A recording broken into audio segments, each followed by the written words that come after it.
to share with us? Dr. Hill, okay, good. Okay, good. It's been live streamed. Just to let you, just to inform you, Dr. Hill, yes, sir. that live streaming also on YouTube. Are you good with that? That's fine. Okay, awesome. Good, good, good. Thank you very much. And so we'll turn over to our host, Carlo Mason, now, who will take us through the afternoon with you, Doctor.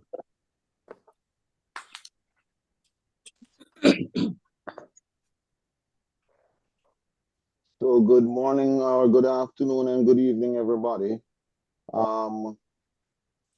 It's good that you all are here. And I do note that some of us are not able to unmute. Don't worry about it. I'll fix that in short order. But a pleasant good evening to everybody. This is Carlo Mason, in case you're not aware. And I'm so glad that we're all here to partake of this afternoon's proceedings. We have the distinct privilege of having a wonderful lady by the name of Dr. Susie Hill. Now, Len, I see you on, and I'm going to ask you to just give us a short word of prayer, please, so that we can start the day right. Okay, shall we bow our heads? Dear Heavenly Father, we thank you for allowing us to gather together once again, Friends Talking, where men can be real with other men. We're asking you to bless our speaker, Ms. Hill, help her to impart to us the information that we need that would enhance our relationships with our wives. Bless everybody who's not here and on their way to join us. All these things we ask in thy name. Amen.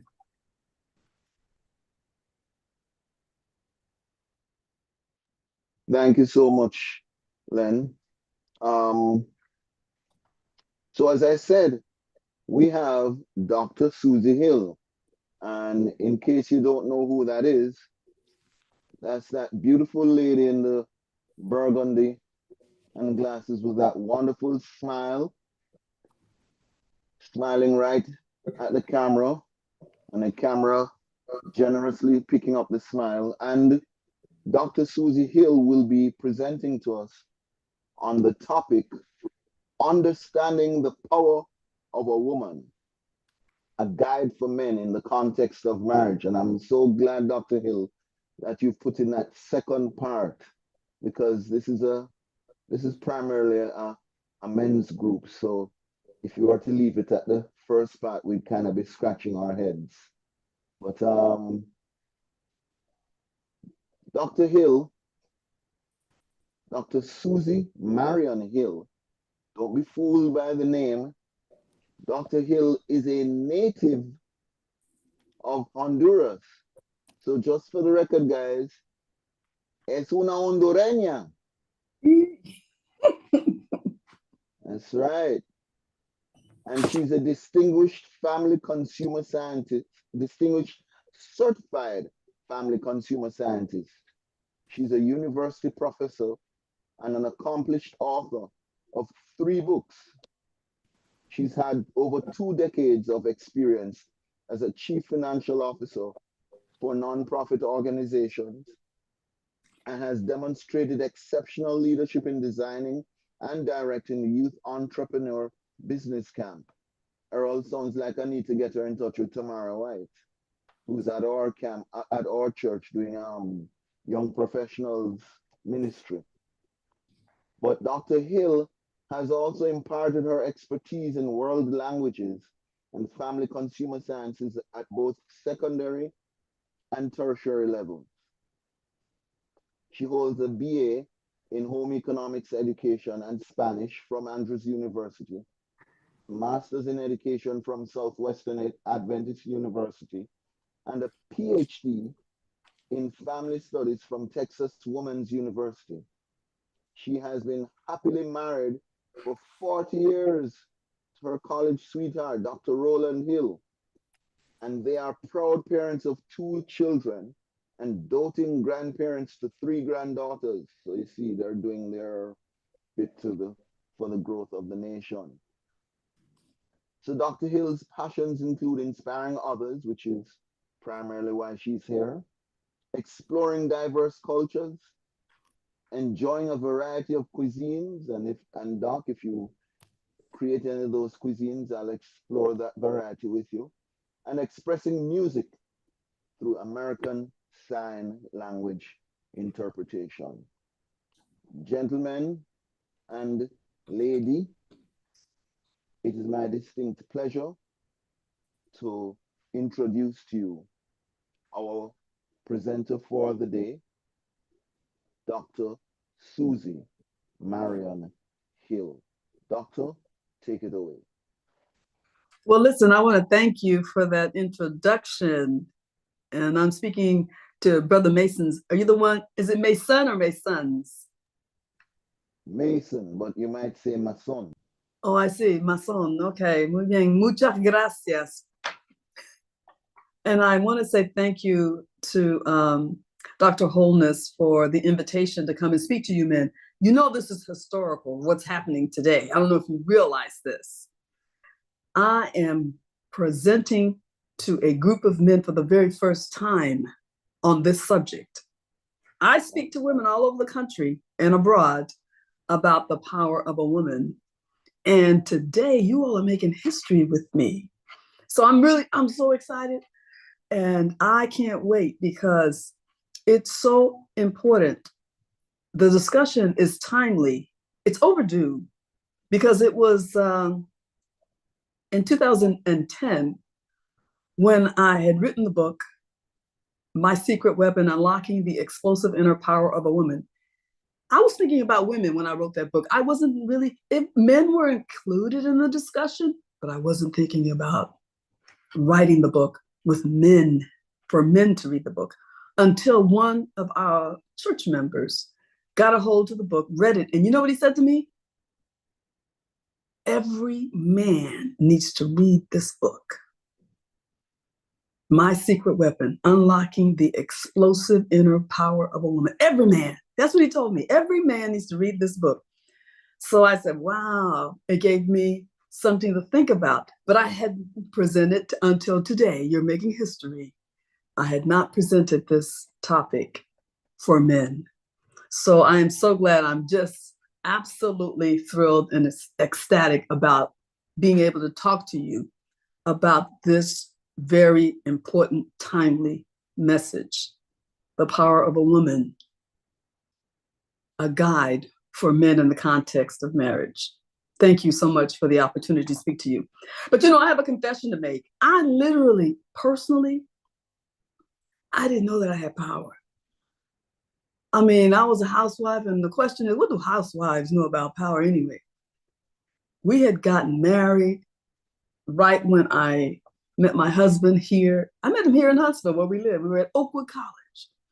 And he finished in theology and went straight to the seminary. I still had my education to complete 2 years. And I really had planned in my mind to work in my career and then start a family after 4 years or 5 years of working. God had another plan because that's not the way it worked out. I wound up, our child was born 3 months before I graduated from Andrews University. And I made a decision. It was a conscious decision. I said, you know what? I want to be my child's first teacher. This isn't working out the way I was planning, but now that I have a child, I made a decision to stay home and to be my child's first teacher. So I did that until he entered first grade. That was a conscious decision that I made. And it's interesting because while I was an at-home mom, people would come to me and ask me a question. Now, I had a baby in my arms and I had another one pulling on my skirt tail. And they would say to me, do you work? And I'm saying, for real? You're going to ask a woman with a baby in her arms and another child pulling on her skirt tail, do you work? And knowingly, I was utilizing my feminine power, but I was not aware that I had it. It was amazing that they would ask me that question. And in shame, you know how I responded? They would ask me, do you work? And I would say, I would hang my head and I'd say, no, I don't. I found myself suffering. I was suffering from power. I actually felt like, because I was a college graduate, I felt like I should have been doing something else. I should be something other than changing diapers, cooking meals, taking care of the household, washing dishes. I got to be doing something more significant than this. I did not understand that what I was doing was key and critical as a woman. But this was around the 1970s, when the societal messages would say, well, if a woman stays home, she's not working. She's just not working. A housewife, So I was listening to those societal messages. They were impacting and informing my response when I would be asked, do you work? And I've got this baby in my arm and I was baking bread. I was managing the household. I mean, I was working. I was making a contribution. But listen, even though I was suffering from power failure, I was not aware I was actually not confused, what I want to say. I wasn't confused about my feminine power. I really wasn't. My femininity, that is. I wasn't confused about my femininity. And neither was my husband. I just didn't know about this power gift that God had given to me. God had given this gift, not just to me, but to all women. And that's what I want to talk to you about. I want to talk to you about this because I didn't know that I had such influence, that I was able to exert this influence in my home and even in my community and society. And this is the discovery that I made. We as women were actually created with explosive inner power. We didn't earn it. We don't deserve it. It's a God gift. You see, when God was working in creation, he saved the best. He saved the best for last. Yes, he did. He saved the best for last. When he took the rib from the side of Adam and formed the most beautiful, the most awesome creature as his crowning act. How do I know this? Because when God finished, he brought her to the man, to Adam.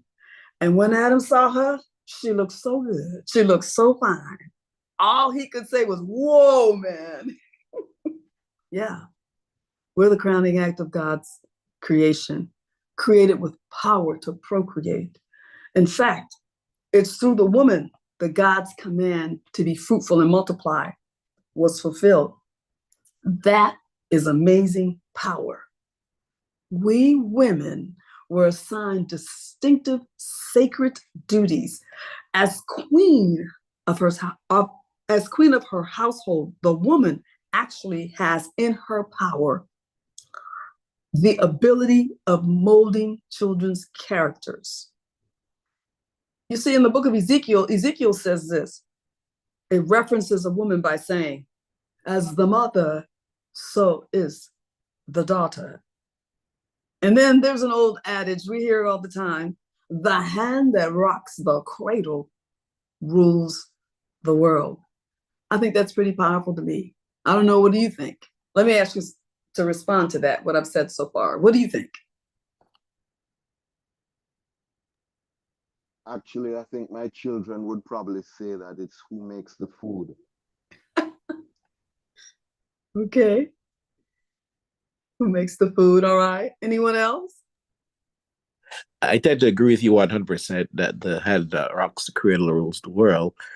I personally believe that women determine the tempo and temperature of society. And if they are not present in a child's life, things get turned topsy-turvy. And it happens in almost every dimension of life, in literacy, and development. We definitely need to have women available to help the subsequent generations to mature at the optimal level for life in our cultures. Yes, indeed. It is true. You can tell when the feminine touch is present and when it is not. It's just that way. It's the way God did it. He arranged it that way. He designed it. But a lot of times we're not even aware. We're really not aware. Are there any other comments or questions regarding what I've just spoken of with my discovery about this feminine power?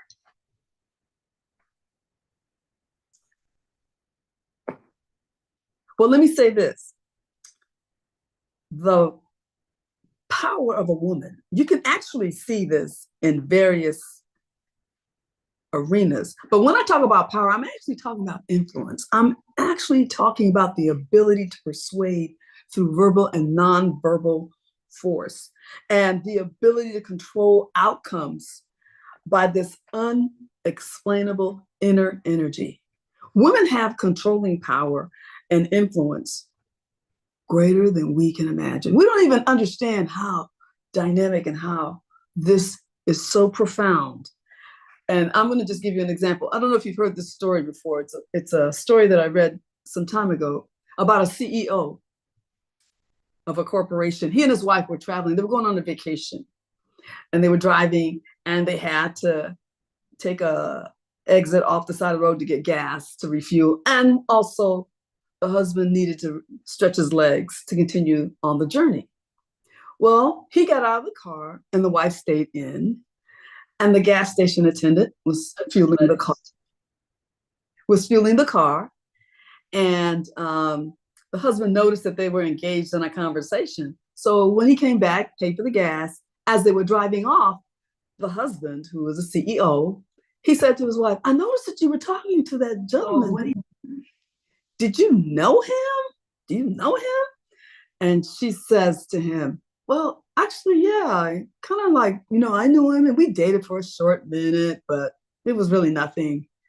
And when the husband heard her say that, he just kind of like buffed up, and he felt like, well, aren't you glad you didn't marry him? Because if you had married him, you would have been married to a gas station attendant. And look at you, you're married to the CEO of the corporation. And she put her finger between earth and glory, and she said, "My dear, if I had married him, he would have been the CEO and you would have been the gas station attendant." There you go. The power of a woman. The influence. Yes, how it happens many times. So, but the Bible is replete with examples of the power of a woman. Just think about it. The very first woman that was created, Adam, was the first man evicted out of the garden because of a woman. Samson, the strongest man that ever lived, was waylaid by a woman. Solomon, the wisest man in history, was made to look foolish because of women. David, the greatest king, David, a man after God's own heart, he was lured into sin by the body of a beautiful woman. And then, of course, we have examples like Miriam, who she was wise, her wisdom actually helped to lead a nation. Dorcas, she actually used her influence to serve her community in the early church. And there's so many examples, even like Deborah, who was a judge. She was a judge and a prophetess who she actually led Israel to military victory. A woman. Wow. I'm sorry, Dr. Hill. Yes. I was waiting until you were gonna address us again or allow us to speak, but seems someone has a hand up and badly wants to either ask a question or sure, because I can't tell whose hands are raised so far. I can't see anyone, and I don't know who has a question. So, all right, what I will do is I'll let you know when a hand is up. That would be great. So who wants to ask a question? hopefully I can see you. Grayson Sutherland. Grayson, you can unmute and ask a question or make a comment.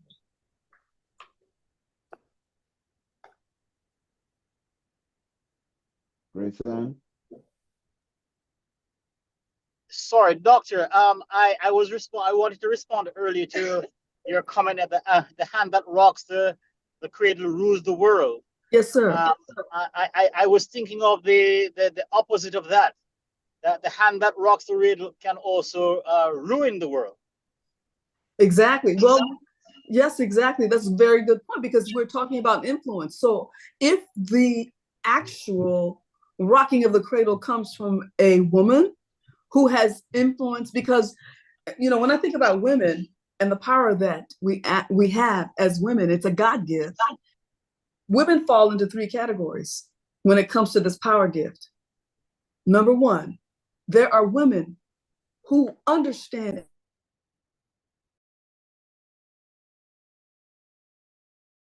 She's muted. She's muted. Dr. Hill, You're muted, Dr. Hill.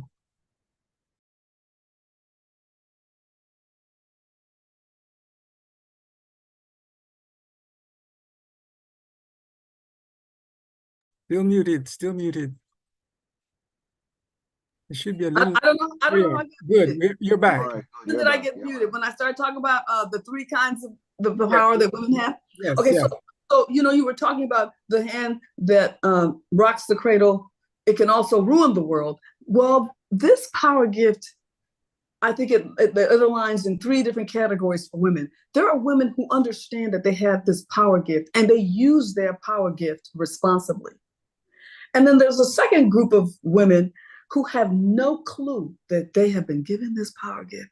So they use their power for good and for evil because they have no clue that they have been given this awesome power of influence.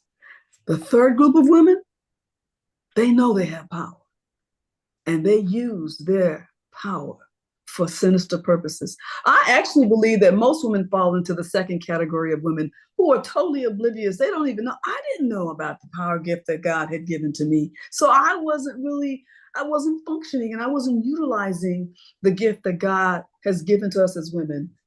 And so there are women who are utilizing their power and misappropriating it and not really bringing honor and glory to God. Is there another question? Anybody else with a question? If not, good lady is gonna continue. Okay, Speak now, so forever holy peace. awesome.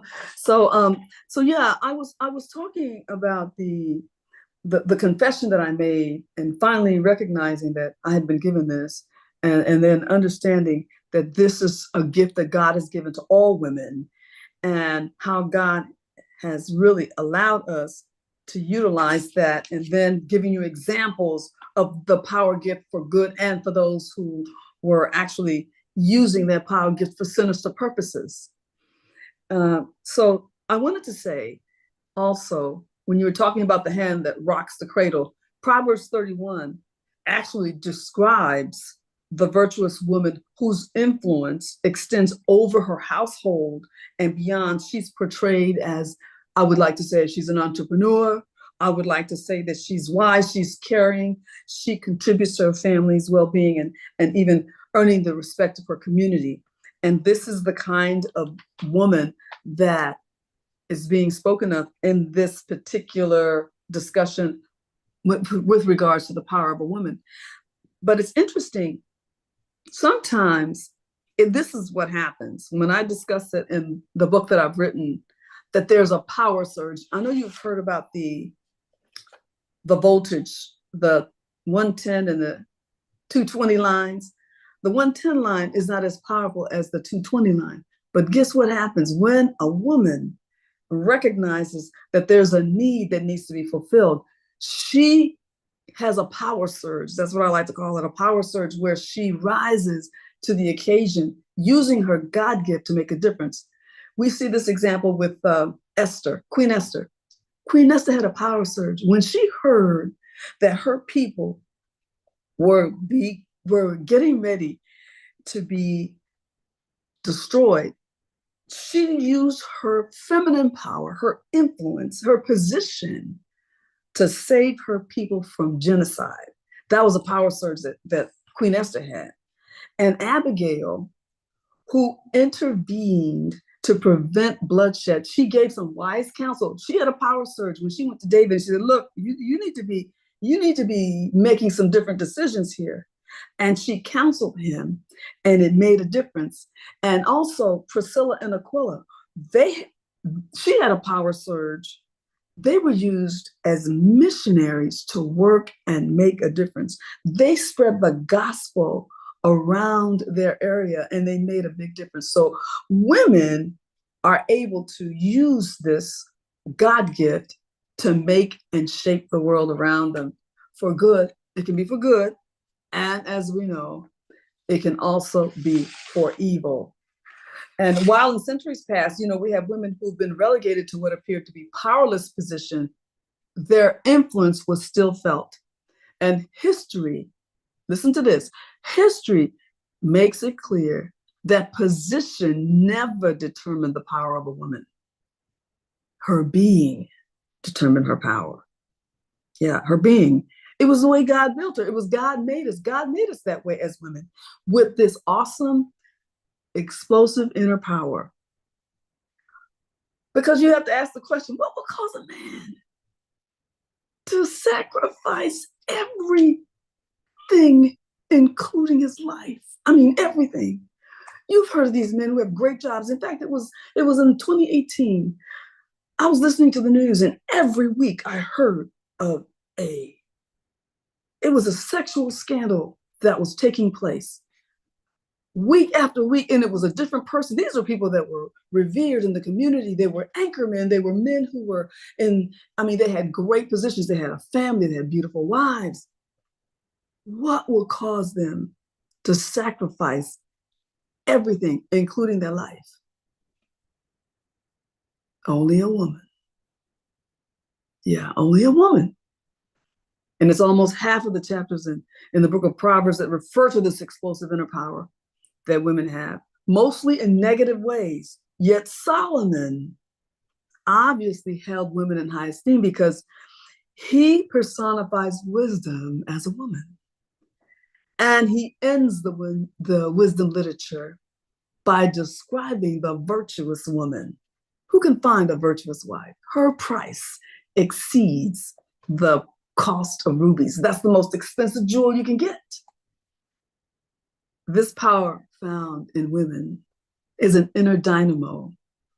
It's divine effulgence, a brilliant radiance. It's a feminine electromagnet that has nothing to do with looks, with gifts, or the age or place or birth of a woman. It's a mystery that's too deep to explain, but too apparent to dismiss. All right, questions? Any questions? Dr. Hill, I'm just wondering,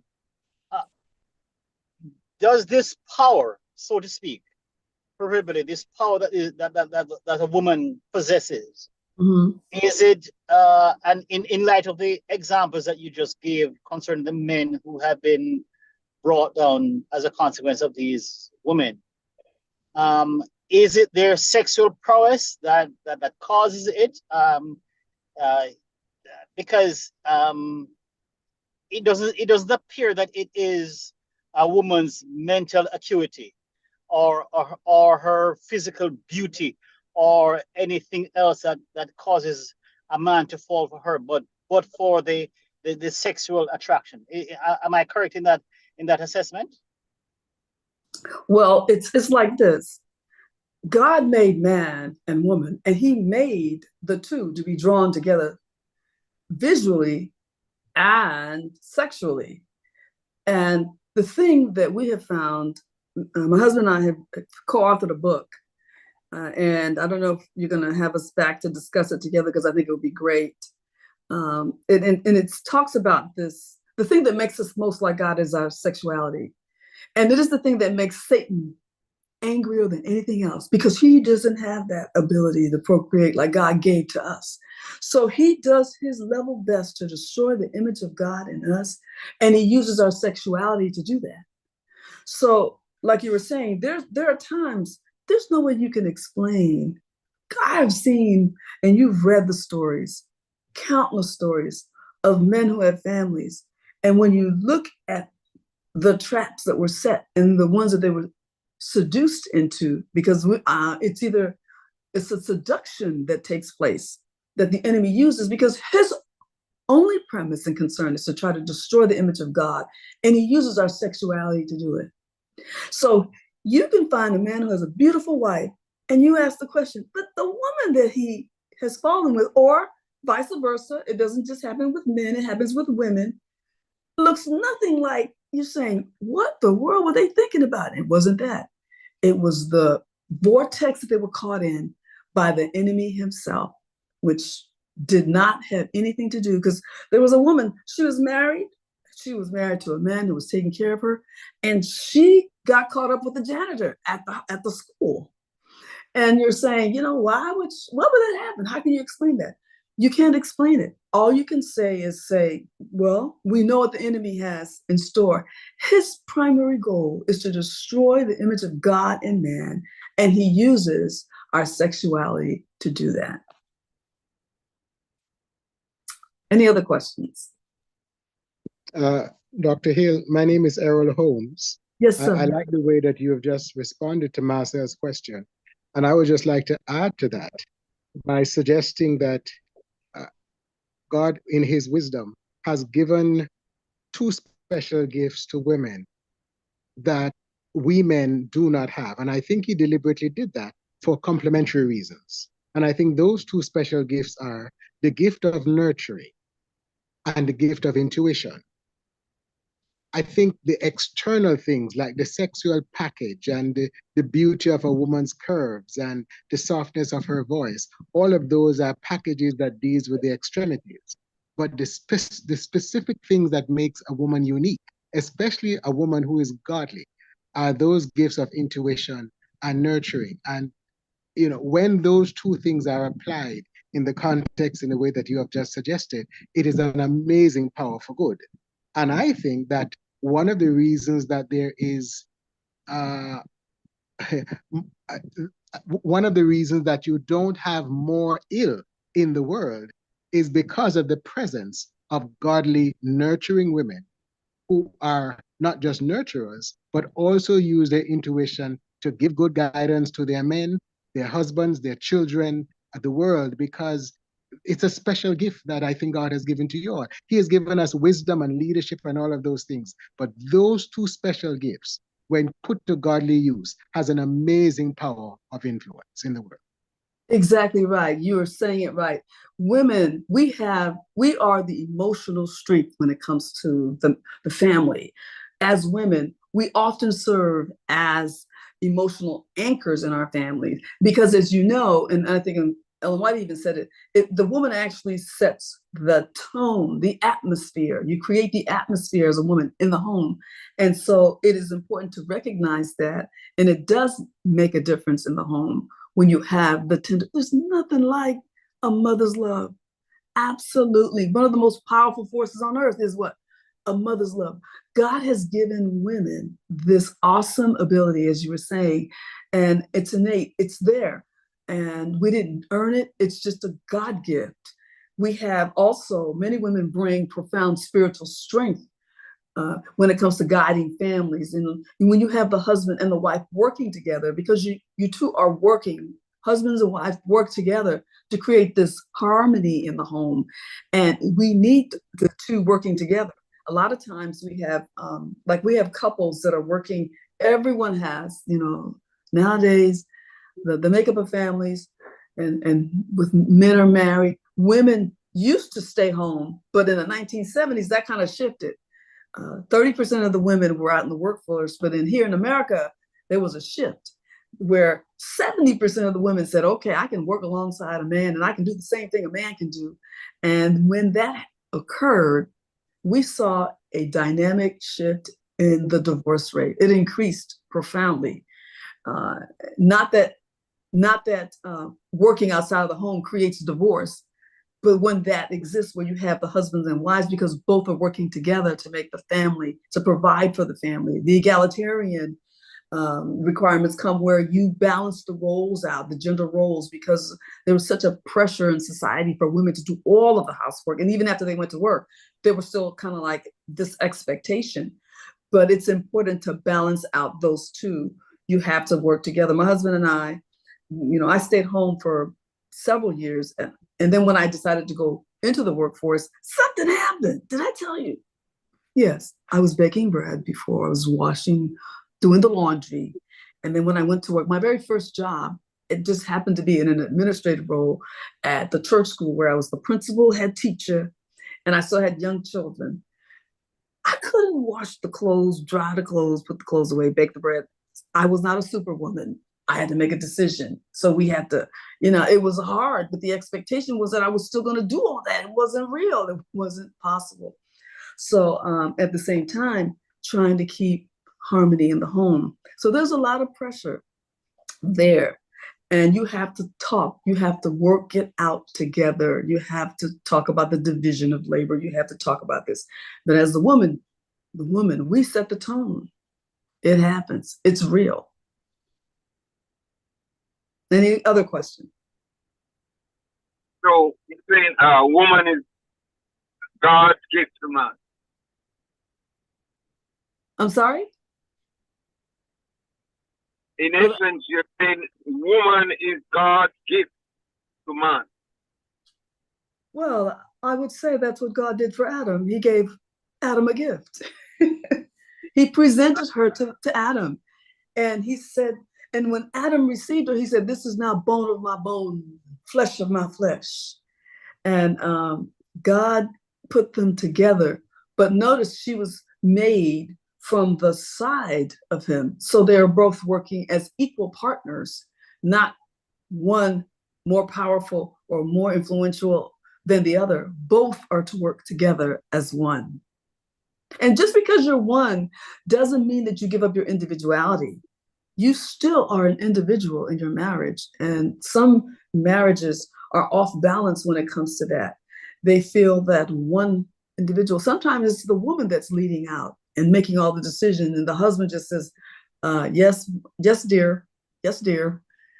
And other times you might see where the man is the one taking charge, complete charge. There was a man that was in one of our churches, and he did not even allow his wife to go to the mailbox at the end of the street where they live without his permission. That was complete control. And she succumbed to that. She did that. She allowed that to happen. To keep the peace.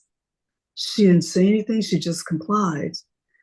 That is not the will of God. That is not the plan of God.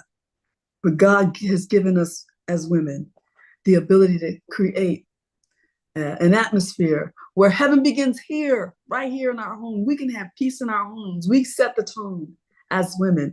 And as men, you need to understand that your wife does have power, but it's not the kind of power where she lords over. She has influence, because we know what happens. You can see in situations when there isn't a woman's touch, when it's absent, it's very evident. But now I can tell, like we were having, I don't remember where it was we were doing. These men were making decisions. I said, wait a minute, where are the flowers? There's no flowers. We don't have a break time. You're going to schedule this meeting and you're not going to consider the needs of the whole entire family. We need a woman. It takes a woman to come and smooth it out. Yes, we are a gift. Any other questions? And we love it. Amen. Len, go ahead. Okay, I have kind of two questions. What happened with that couple? Are they still together? Because it doesn't seem that marriage is going to last. Which couple? The one you just mentioned, where the mailbox. Because, do you know? Go ahead. Because if someone dominates somebody to that extent and doesn't ease up, the other person is just going to get frustrated and it's going to break the marriage up. Do you know how? There are a lot of marriages that is still ongoing. There are some women who are strong enough to say, I'm not gonna take this, I'm leaving. But most of the time they wound up taking it. You know what happened to that man? He had a heart attack and he died. As mean as he was, I thought he would have fought through his heart attack. He had a heart attack and died instantly. They owned a store and she's still living today. But he passed away almost 20 years ago. But she lived like that. She lived like that for decades. And she would come to church and she would have to get permission from him to come to church. And she told me, I can't even go to the mailbox without getting his permission. Wow. You know, a woman will endure anything for the children. Dr. Hill, it sounds like it was a story of Nabal and Abigail. Yes, sir. Yes. God gave her release at the right time. He did, and she continues to live. I just saw her a couple of weeks ago at Alumni Weekend here in Huntsville. All right. One more question. Yes, sir. Go ahead, Len. Do you think the extent of the influence that a woman has is cultural? How does culture influence it? Okay, so we do have cultural norms that help. Like I was saying, in some cultures, the man is the one who's the chief. He's the one who makes the decisions and the wife complies.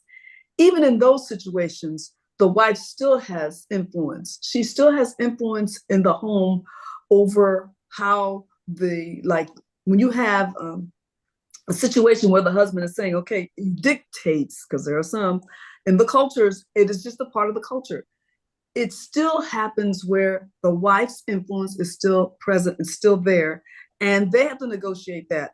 I don't know what that's like, because all I know is that it exists, that there are different cultural expectations, and depending upon where you are, as a woman, you still have, when you think about it, way back in the day, even when women didn't have rights to go out and vote, the woman still had charge. She had control over her circle, her inner circle, her home. She was able to make decisions that influence and shape the household, how the children would be raised. Those things are still a given for the power that God has given to us as women, and the influence that she has over her own children to help shape their characters. One last question. The husband's authoritarian attitude, is that picked up by the sons, and she has less influence? Have you found that to be the case? You get what I mean? Because some fathers, they're always putting the mother down, they're always putting negative, and so the sons pick up on that and they start to treat their mother the same way. And I don't know how great the influence is when that you have the counter influence from the father, who is not the best person in the world. It happens where the modeling is key. Whenever you have a situation where the modeling is not appropriate, you will definitely have the influence as the man in the home. When he has sons, it is atypical to see that happening, the trend carrying forward, because that's what they see, unless there's a determined effort to do something totally different. But if that's what a young man sees, his father abusing his mother, and he sees no other modeling, it is very difficult for him not to think that, well, this is a norm. It is the way I grew up, it's the way I saw my father treat my mother. But the opposite is also true. When you have a man who treats his wife with love and respect, and the children, whether it's a son or a daughter, the son is watching this, he will emulate that as well. So the power of influence goes both ways. If the husband is not providing the positive influence, it does impact the children. Now, it doesn't always happen where when you have an abuser, doesn't mean that all of the children will become, all the sons will be abusers, or if there's an alcoholic in the family, that he will produce children that will become the same. But it's just very, very hard. You have to really be intentional. God has to come in. God has to be the foundation. You have to make a decision that, you know what, I'm not going to live my life like that. I'm going to let God come and correct those things. We can't do anything about our past. Our past does, our family of origin does affect us. It does inform our values and decisions that we make, but we have to be determined through God. Through God, all things are possible. Through God, the changes can be. Doc? Yes, sir. Question here. I think it's safe to say that many of us here are married to Caribbean women, and we find generally that we don't have that experience of the man wielding or exercising that level of control in your example. In fact, we find it many times quite the opposite, where it's the woman who, well, I wouldn't say wielding that level of control, but she has significant influence, many times with the ability to silence the husband, or should I say, to exert her influence, and the husband, in response, saying, you know, for a peaceful life, I'll keep quiet. What say you to that scenario? And see, that's a primary example of the power that a woman has. If they're in a situation, if the husband does not stand in his role, because the husband and wife, we all have our roles to play. The husband is the provider, the wife, and if the wife is working outside the home, she too, you're co-partners together working. A man, and I've seen it happen, is to lead his family. God has made him the priest in the home. You are to lead the family, and you're to work with your wife.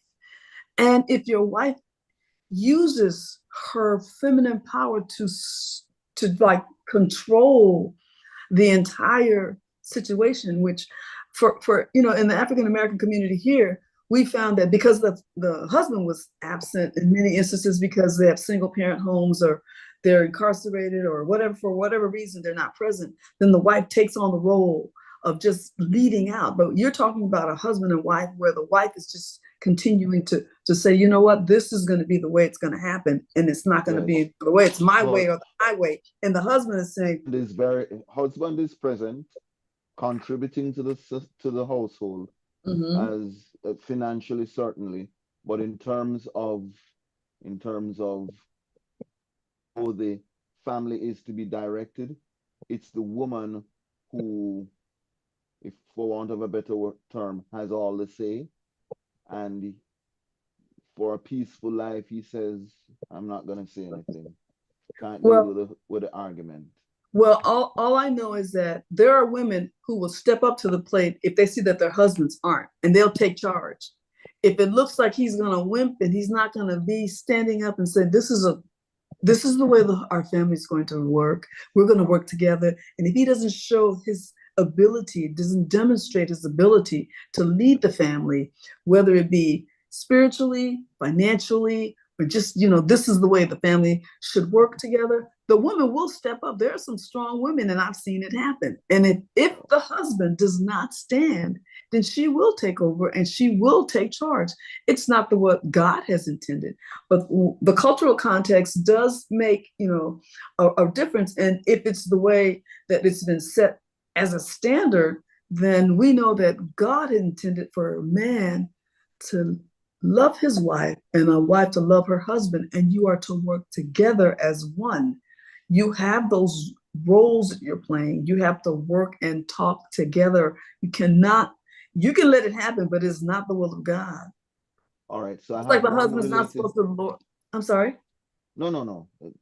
You said the husband is not supposed to what? He's not supposed to lord over the wife, and neither is the wife supposed to do the opposite. That is not the balance of power. That is not the way God intended for husband and wife to live together in harmony. You don't have harmony when you do that. Right. So I have one related question before I let Marcel speak. Yes.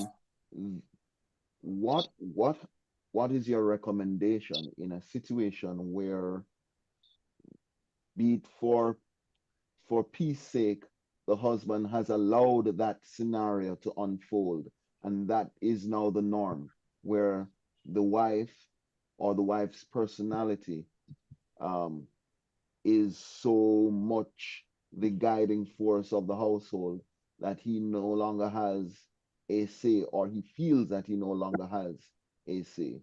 what would be your recommendation to that husband?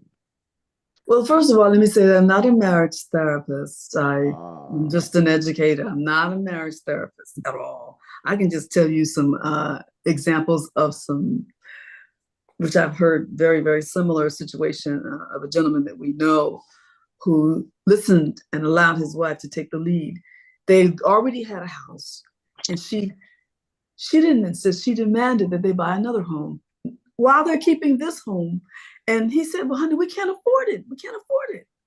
And he continued to he said, oh, wow, I knew it wasn't the wisest thing for me to do. But because I didn't want any more pressure and I wanted to keep the peace, I went on and bought that second home. And financially, it was a mistake. And at the end of the day, the marriage didn't even last. But this is what he said, and what I agree is, if he had stood up and said, you know, honey, we can't afford this house, we're not going to buy it. We're going to keep the one we have. And if you want to buy another house, we'll sell this one and then buy the other one. What he found out, it's just the way what happens with children. Whenever you continue to indulge children, we've seen it happen.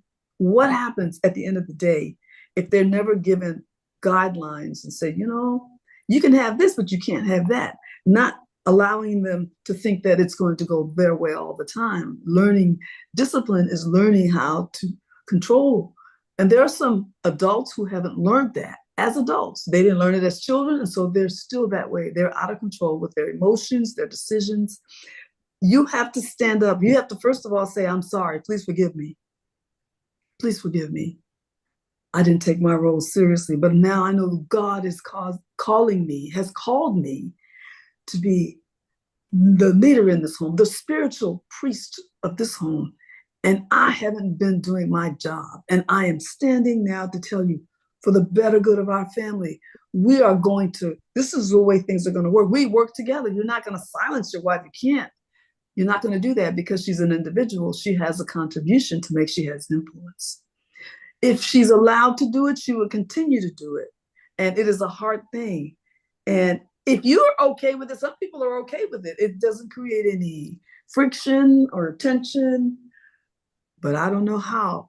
I can't understand that because I haven't experienced that. I've experienced the opposite, where I actually didn't even feel like, okay, my husband, we're working together. My husband, he was the dreamer. I said, okay, honey, this is our dream. I'm gonna get right behind you in that dream.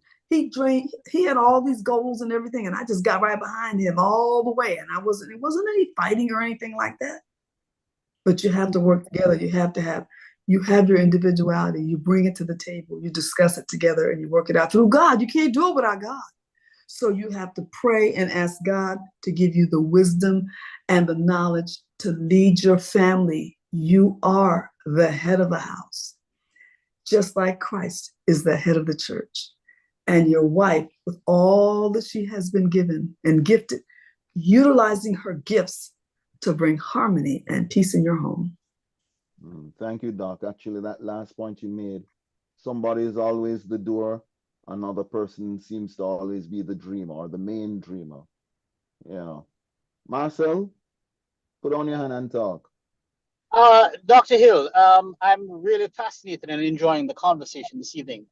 I think the next question or thought that has crossed my mind is going back to the origin of a child, and I'm thinking of the critical importance to be placed on whom a woman decides to have a child with, and vice versa, whom a man decides to have a child with, because I'm thinking that the end product, you end up with a child that inherits the DNA of both parents.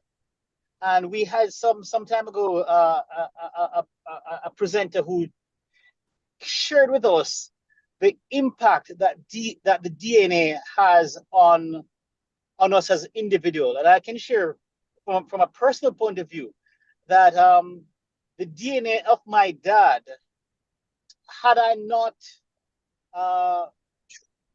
been determined, and I'm sure others here can share similar experiences, had I not been determined not to follow in the footsteps or to to follow the natural propensities that I have because of the inherited DNA that I have from my dad. I could have been like my dad. I'm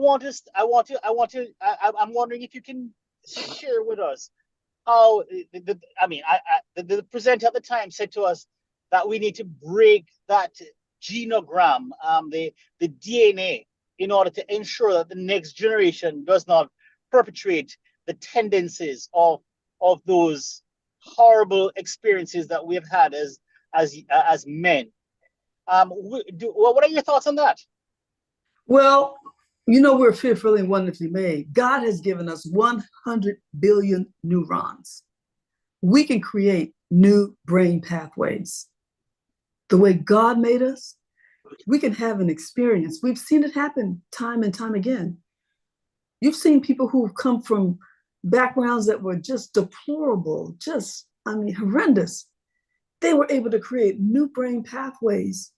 And with the resilience, with God, nothing shall be, without God, you can't do it. But with God, nothing shall be impossible. So creating new brain pathways, creating new experiences, like you said, you had to make a decision that you were not going to be. And I did the same thing, because I don't know anyone that comes from a perfect environment that everybody was just doing everything just right. It just doesn't exist. All of us come from, they used to talk about dysfunctional families. Every single family is dysfunctional. Every one of us have been impacted by sin and all the things that we've inherited. We can create new brain pathways only with God. You can start a brand new pathway, creating new habits, different ones that are unlike what you had. And you have to stay, like you said, you have to be intentional. It can happen. It has happened. But it takes prayer, and it takes God, and it takes a determined effort. Amen. Errol, go ahead. It takes prayer, and it takes God, and it takes a determined effort. Well, Dr. Hill, yes, if I can, I would like to just.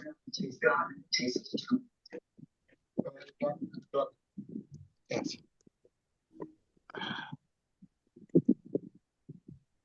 Go ahead, Errol. Well, Dr. Hill, if I can, I'd just like to link the two things that you have just said. I am an example of the example. I am one of those who God has used to create a new pathway. My own father was a deacon in the Seventh-day Adventist Church, and as a child growing up, I learned very early that the God of my father and the God of my mother were diametrically opposed. And it created quite a lot of struggle in my home, because one God was evil and one God was kind. One God was loving and one God was a tyrant. And it created quite a lot of stuff. But again, the power of a godly mother, the power of a praying mother, the power of a loving mother helped to direct me into making this decision. And it has made a big difference in my own parenting with my own sons. I was afraid to be a parent because of the kind of father that I had. But God, in His goodness, helped me to change. And my sons and I are now inseparable. So, just to answer Marcel's question, it is possible to change that genetic code and allow God's DNA to make you a different person. Amen. That's awesome. That's worth celebrating. That gives you hope. And you know, the power of, I don't remember where I read this, but the most influential or most powerful force on the earth is the love of a mother. What's that? I don't know. I heard someone say something, thought somebody was saying something. The power that comes from the love that mothers give. If you can miss out on a whole lot of things, but if you miss out on the love of your mother, it's a void that only God can fill. And He has filled it in the lives of many. When you experience what God has for you and you make decisions, you can have peace in your home. When you're joined with someone, you're married. We're talking about men learning about this power that God has given women. When you know and understand your role, you know that God has given you a woman who is powerful, who has influence, and learning that her influence can be used for good, and you working together to make harmony in your home, you can enjoy it. But as men, guess what? Oh, can I just share this with you? I have to share this with you because I was thinking about my own personal experience being married to a man. One of the things you can do for your wives is allow her to live between memories and dreams. Memories of where you went last year on vacation, dreams of where you're going to go this year or next year on vacation. And as a man, plan those trips for your wife. Romanticize her. Let her know that you cherish her and you love her. And you'd be surprised what kind of response, how that will soften her. If you got a wife that's a little edgy, soften her up. The flowers are fine. Don't wait for the birthdays. Just surprise her. You know what my husband does? This is my, though I'm not gonna put any pressure on y'all, but you know what the man of God that I'm married to does? On Friday, he loves cleaning up the house. I can't tell you when the last time was I cleaned up the house. My husband cleans the house, gets it ready for the Sabbath. He takes the pillowcases and irons them and puts them on the bed. You're lucky. I'm blessed. I'm not lucky. I'm blessed. You can do the same thing for your wife. Look at here. Watch what happens. Not only that, he irons our sleeping wear. And he color coordinates them. I said, honey, we have to match even when we go to sleep at night. He gets what I'm wearing to sleep. He presses it and folds it on the bed. I didn't ask him to do this. This is just something that he does. What would happen to your wife if you started romanticizing her, made your bedroom into a honeymoon suite? You would probably ask me why and what have I done with her husband. You would be surprised, making her feel cherished, telling your wife, I love you several times a day. You would be surprised. You'd be surprised. It will turn. I'm telling you, it happens. It begins in the kitchen. My husband, just when I came home today from church, he wanted to make sure we're going to have something to eat when I get off here. I'm telling you, I said, honey, you know how to make, he started cooking. I said to him, I love it when a man cooks. And he would say, I do too. But he never got in the kitchen and cooked. My husband now gets in the kitchen and he fixes. I can't fix the cilantro with rice like he does it. He did some pinto beans. He made potato salad the other day. This is a man who didn't grow up cooking or anything. I did all the cooking. I did all that. You talk about a tremendous, powerful impact. It makes you want to be romantic. It makes you want to I love spending time with my husband, but you know what? Those little niceties are so nice. He plans all of our romantic getaways. Did I say all of them? All of them. We're getting ready to go to Puerto Rico to celebrate the 49th year of our marriage. I was going to say it in Spanish. El 49 años. Nosotros tenemos 49 años de matrimonio. Date, mija, date. And let me tell you, we are blessed. We work together. My husband, and I didn't understand about my feminine power at all. I just didn't. I just let him do all the planning. Say, okay, honey, yes. And I lost my individuality. I lost who I was as a woman. And I recognized that I have something to bring to the table. And now he says to me, he just put something up today on LinkedIn, how I have a signing ministry. I signed in our church. And he says, now I'm working in the shadows of my wife. I was the one that they had. Now I'm working in the shadows. We're still working together in ministry, but do some special things for your wife. Let her know how much you love her, how beautiful she is. I have heard women say their husbands have never told them that they're beautiful. And they were good-looking women. There are some women, beauty is in the eye of the beholder. If you married her, there was something there. I don't know what it was. You know what it was. Rekindle that love. Tell her how good she looks to you. My husband tells me, he didn't even call me by my first name for the first 10 years. I didn't even know my first name because he says, come here, good looking. That's what he said to me. Let your wife know how good she looks to you. Let her know how much you love her. Do things for her. Do things together. The cook shouldn't have to wash the dishes. That's what I say. But, in some instances, and then you want her to be Then you want her to be sexy and prepared to get some nookie at night, and you've already seen her exert all her energy. She has nothing left. That's not the way it works, buddy. Anyway, that's all I'm going to say. I have a question, please. Yes, sir. Is it possible for the father to have a greater influence on the children than the mother? And the reason I say I'm looking at my own household, and my father was a very, very good father. I mean, he was a great father, not a good father, he's a great father. And we did things, we obeyed because we did not want to disappoint him. We did everything because of him. We didn't want to disappoint him. And he would sit us down and talk to us. And after you finished talking to you, you felt very bad if you disappointed him. And so in my life, I think he had a greater effect on me. Now, that's the reason I'm asking. But what I've noticed here in the United States, I came here when I was 10 years old. And at 10 years of age, I ended up with an inner city school. Inner city, all black school, okay? There was segregation at the time.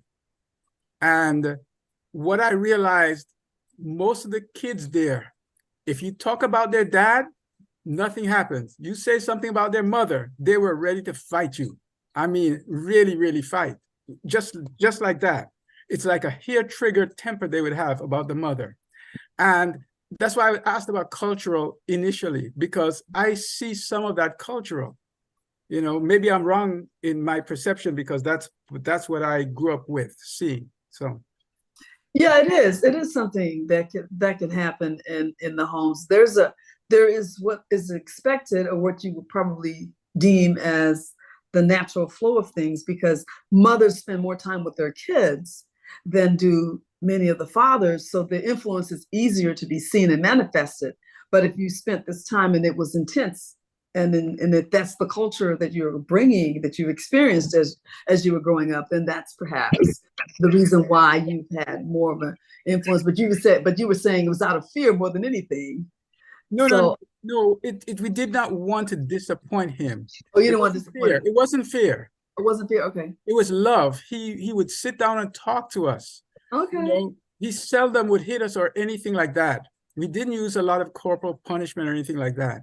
But he would talk to us, and after speaking, he felt so bad that we disappointed him, that you really wanted him to beat you. You know, just beat me. Oh. You know, because you felt so badly. You know, but he wouldn't. You know, he would sit you down and talk for 20, 30 minutes, and on why he was disappointed with you, and why you should have done this, and why you didn't do. You know, it was really a tough. To go through that, to me, is more difficult than just taking a licking. Oh, well, you were blessed to have a father that loved you and cared enough about you to show you the guidelines and to, like you said, sit down and talk with you. That was profound. What a blessing. What a blessing you received. It's priceless. Yeah. That's wonderful. Well, I'm finished with my words. I don't know if there's any more. If you want part two, I didn't even get to the managing the power. I can only talk to you about the power at this point. And I hope that you're able to gain some little insights about this awesome gift that we have been given as women, and how you need to think in terms of how to negotiate that and work through that, understand that it's there. And then that there are some women who don't know. Some of you may have wives that don't understand and know their God gift.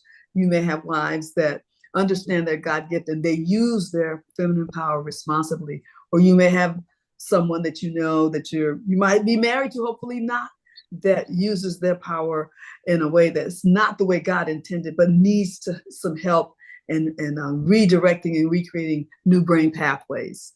So I want to thank you for the opportunity to speak to each one of you. And I just pray that God will bless you in your marriage, that will give you the peace and harmony that he intends for all of us to have in our marriages right now. Heaven begins here. Amen. We have a question still. Someone has Ray has his hand up. Go ahead, Ray. Doc, thank you so much for your powerful inspiration in the form of your presentation today. And my question, I'm not sure I'm going to word it properly, but I'm going to try anyway. If there's a situation where the influence of the mother is of such where she doesn't understand the power she has, or vice versa, where the father doesn't understand the power that he really has, how do we get such a one to acquiesce to the understanding of the level of the power that they have? Well, you have to have a conversation first. Is that the question that you're having about how do you get someone to see it? Yeah, okay. We're talking about the woman now. So exactly. let's say the woman. Okay. Suppose there's a mother or a female, or even just a friend who may have a family, and they have no idea of this power that they have and that they wield. How do we get someone to understand that, hey, you have this power, and you should guard it well, you should use it wisely, etc., etc., etc. How do we get someone to be convinced of such?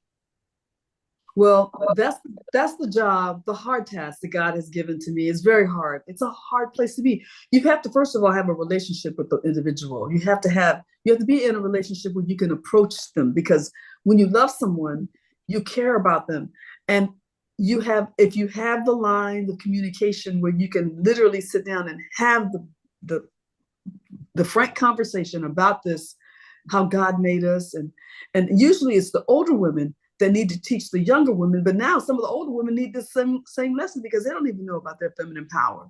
So it has to be a sitting down, and that's why it's a challenge for me, because I'm going and I'm watching these women and I'm saying, we used to take the time to teach women how to be a woman, how God has given us the ability to just be the best person that he intends us to, give honor and glory to him through our lives. We've lost that. We've lost that completely. It's just hard. So having a conversation, if you have an open mind where you're able to have the conversation and they're able to hear you, you can sit down and start having the conversation. I have teased with women and I try to teach them this message that I'm sharing with you, which I've only shared with women only. Sitting down and talking to them about their feminine power. And you know what they say to me? I've had women say to me, I just didn't know. Dr. Susie, thank you. Thank you so much. Because I'm just giving you the tip of the iceberg. I'm not even telling you about managing the power. I haven't even discussed that. So when I talk to them and share with them about this God gift, about this divine effulgence that they have, how it has nothing to do with their age, their shape, or the color of their skin, it has all to do with what God has given to them, they're amazed. Many of them, they absolutely do not know that they have this power. So being able to sit down and have the conversation about the feminine power with them helps. It's easier when you have a relationship. Now, I don't know, I've not had the men, this is the first time I'm talking to men about it, so I don't know if it would be best for you as a man to do that for your wife. I don't know how that will work. I do know that it's easier when women talk with women who they have a relationship with and start having this discussion. But if there's no other woman around, then and you see that it's a need, and it's just because sometimes it's really a problem, it's a concern, it's a challenge, because it's creating an impact with the children, where the children are following in the footsteps of a woman who has no clue that she's affecting her children and making decisions that will carry off into their lives as well. So it's a matter of prayer. It's a matter of, deciding and asking God to show you what's the best way to do this, Lord. It needs to be done. It needs to be addressed. The reason I asked that question, Doc, I used to be a part of a singing group, a gospel group, for many years. Mm-hmm. And I use my son as a gauge, and my son is going to be 60 this year. So it's prior to him being born. I had a conversation with some of these women, and I, in my own limited terminology, tried to help them to understand the power of the influence that they have. But instead of listening, there I was more of a laughing stock. And you know, one would say the maturity level was off. And I'm thinking to myself, wow. Decades later, I'm seeing the effects of what should be a certain level of maturity. As you mentioned, women should be, women in their, say, 50s and 60s should be training younger teenagers and others. And I don't see that happening. And for years, that has been sitting in my mind for a while. And I realized I had to give it up, because some conversations that that come to you, if people misinterpret you. You have a conversation with someone and they think that you're seeking friendship when you're trying to have a meaningful conversation. So some of these areas I've had to sidestep just because, hey, I'm not a psychologist or an influential person of a certain nature that one may listen to, but I've seen it clear as day, and I've spoken to some people, and yeah, it's frustrating. It is a very, first of all, it's a sensitive subject area, but it still needs to happen where the older women, really, it's our responsibility as the older women to teach the young, the ones that are left, that God is still there, because there's still women out there who are godly women, and they know how a woman should be, what God has gifted them with, and they understand their feminine power. So it is our job as older women to share and impart this knowledge to the younger women. And the same with the fathers.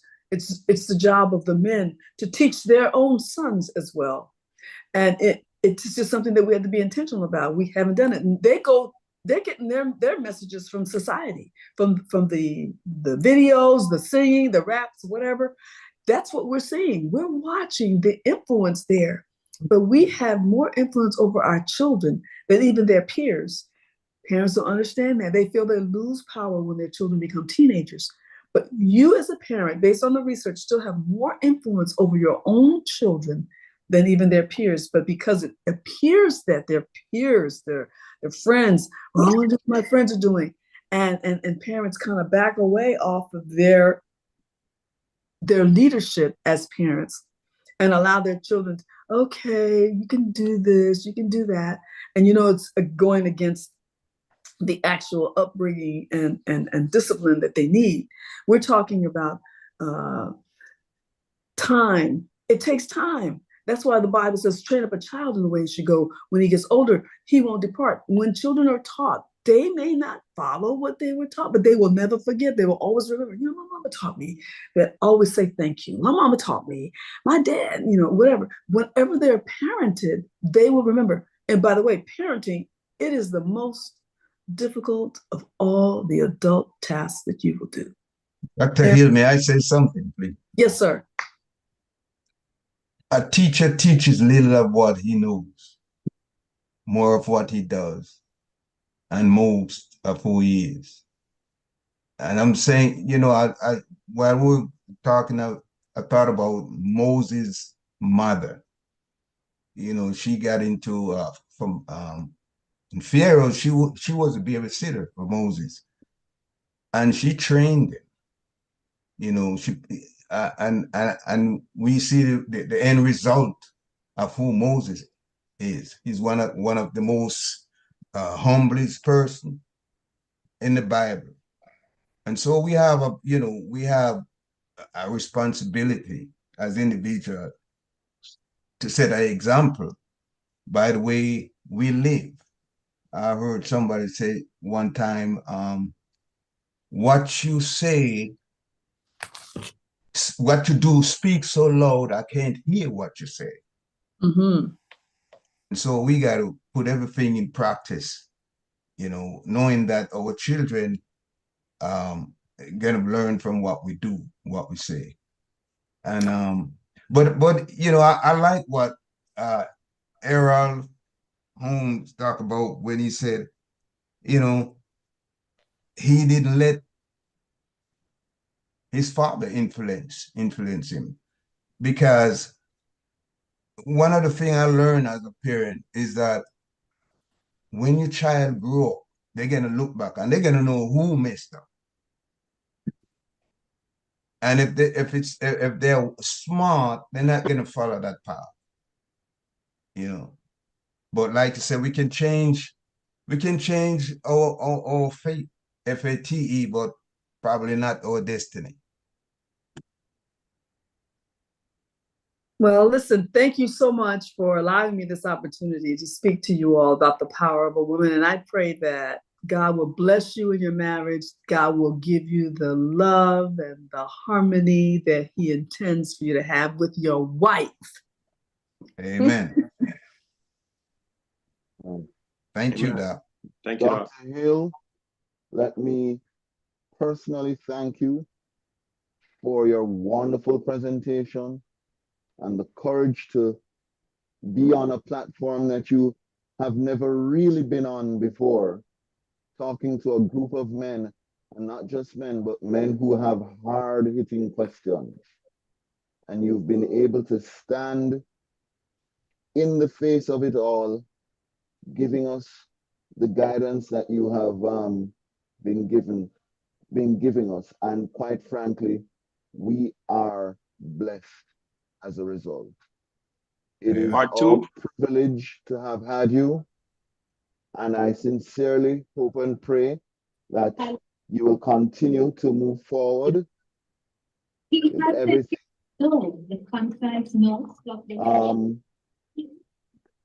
I would like to share with you all that Dr. Hill, I was told, well, is it okay for me to share your number? Sure. Dr. Hill's number is, her contact number is 214-673-9434. You should stop I'll put it recording. in the chat. Yeah. You don't want to give it. You don't want to Engaging give it me. over the. You don't want to give it.